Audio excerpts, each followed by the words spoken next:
Xin chào các bạn. Việc kiểm tra bảo dưỡng xe định kỳ và bảo dưỡng kiểm tra ngắn mình đã chia sẻ với các bạn ở trong cái bài viết trước rồi. Trong cái bài viết ngày hôm nay mình sẽ chia sẻ với các bạn về những cái mục mà những chiếc xe đã hoạt động nhiều năm tuổi nó hay bị hư. Đây là những cái món mà theo như mình thấy rằng nó bị hư theo năm tháng, theo thời gian, chứ không có ảnh hưởng bởi cái yếu tố số km mà xe đã đi. Và hôm nay với ví dụ với chiếc xe Camry đời 2011 của bác hàng xóm nhà mình đã có một cái chuyến đi xa với chiếc xe này và mình đã thấy là có nhiều mục chúng ta cần kiểm tra và sửa chữa chiếc xe này. Bây giờ mình sẽ mời các bạn đi vào chi tiết, những cái chi tiết đó nó là cái gì để chúng ta có cái kinh nghiệm kiểm tra cũng như sửa chữa chiếc xe ở nhà của chúng ta.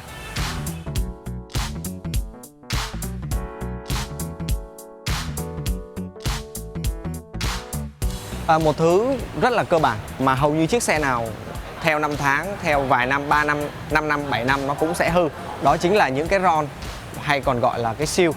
Như chiếc xe này ở mặt trên các bạn có thể nhìn thấy cái ron nắp cò nó đã rịn và nó xì nhớt rất là nhiều. Theo như mình đánh giá thì cái mục này nó đã xì ở cách đây rất là lâu rồi, mà bác chủ xe thì chắc là chỉ chạy xe thôi, cũng ít quan tâm. Các bạn có thể nhìn thấy nhớt nó rịn ra rất là nhiều. Nó không ảnh hưởng gì trong cái quá trình chúng ta vận hành hết, nhưng nếu như bất chợt một ngày nào đó nó xì nhiều hơn thì nó có thể sẽ làm hao hụt cái lượng nhớt trong động cơ và có thể sẽ gây nguy hại đến động cơ của chúng ta. Thì cái này một khi mình đã thấy nó ướt, nó xì thì nên thay càng sớm càng tốt, để lâu quên mất thì sao. Và tiếp theo thì chiếc xe này đã chạy được 86.000 km và nó đã chạy được 8 năm rồi. Và hồi nãy mình có nhờ mấy anh kỹ thuật kiểm tra buri thì nó cũng có xì chân nhẹ nhẹ rồi.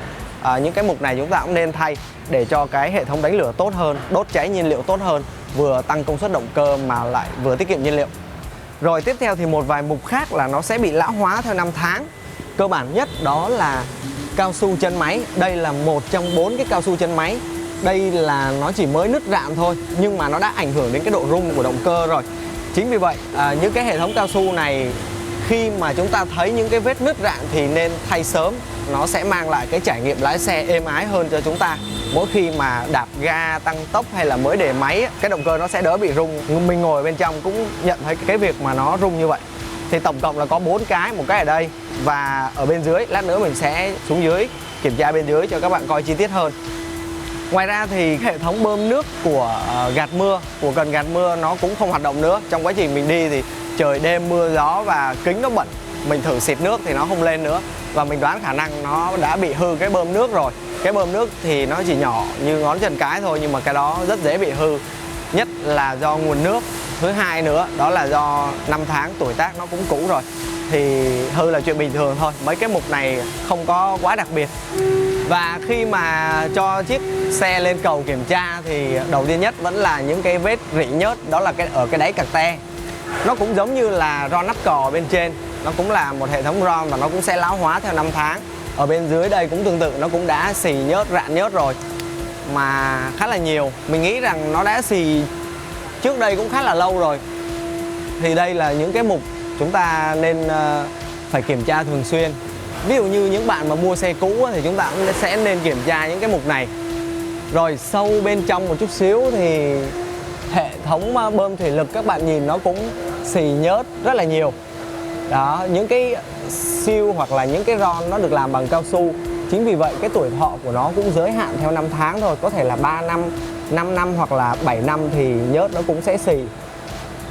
Tiếp theo cũng là những hạng mục cao su, nhưng nó nằm ở những cái rô tin cân bằng hay là rô tin lái của chiếc xe này cũ rồi. Mình nghĩ rằng từ lúc mua đến giờ thì chưa được thay đâu.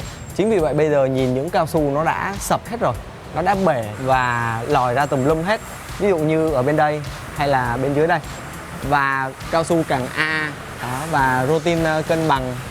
Những cái hạng mục này thì sẽ phải thay thế toàn bộ. Và theo mình nghĩ thì những cái mục này sẽ là cái mục hao tiền tốn của nhất đối với những xe ô tô. Và nếu như anh em nào có đi xe của Đức, ví dụ như BMW hay là Mercedes-Benz, thì đây sẽ là những cái mục tiêu tốn rất là nhiều tiền của anh em. Chưa nói đến là phục nó hư nữa. Còn những cái hệ thống động cơ ron hay là siêu động cơ rồi buri hay là mobile thì nó cũng không tốn quá nhiều tiền đâu. Việc thay thế nó sẽ mang lại cái trải nghiệm lái xe tốt cho cái người sử dụng. Đó là sự chắc chắn, vững chắc khi chúng ta ôm cua, khi chúng ta đánh lái, khi chúng ta vận hành ở trên đường. Đó mới là cái điều giá trị lớn nhất mà nó mang lại khi mà chúng ta thường xuyên chăm sóc và bảo dưỡng cũng như thay thế những cái món cũ, những cái món bị hư. Và đối với cái xe 8 năm tuổi này thì mình sẽ tạm dừng lại ở những cái mục sửa chữa bảo dưỡng như mình vừa mới nêu bên trên thôi. Thì tại vì thực ra nó cũng chưa có hư gì nhiều lắm. Chính vì vậy mình sẽ xin dừng cái chủ đề này ở đây. Và hy vọng rằng các bạn sẽ ủng hộ và mình sẽ làm thêm về những cái chủ đề bảo dưỡng sửa chữa xe khác nữa. Còn bây giờ thì xin chào và hẹn gặp lại các bạn.